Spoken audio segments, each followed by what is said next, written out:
கேனுக்கும் குட்டுக்கும் ஒரு சின்ன டிஃப்ரென்ஸ் இருக்குது. நம்ம கேன் பார்த்தோம் இல்லையா, கேன்கிறது முடியும் அப்படின்னு சொன்னோம். அடுத்தது குட். கேனோட பாஸ்ட் டென்ஸ் தான் குட். கேனோட பாஸ்ட் டென்ஸ் தான் குட். ஸோ அப்போது நம்ம கேன் வந்து என்ன யூஸ் பண்ணோம்? எபிலிட்டிக்கு யூஸ் பண்ணோம் இல்லையா?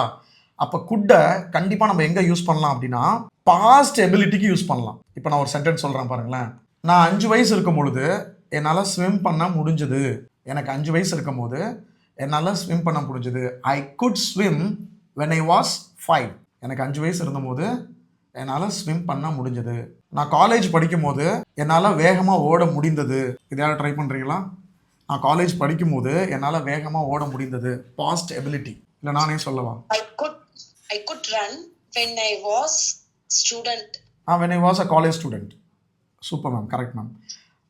I could run fast when I was a college student. நான் காலேஜ் ஸ்டூடெண்ட்டாக இருந்தபோது என்னால் வேகமாக ஓட முடிந்தது அப்படின்னு நம்ம சொல்லலாம்.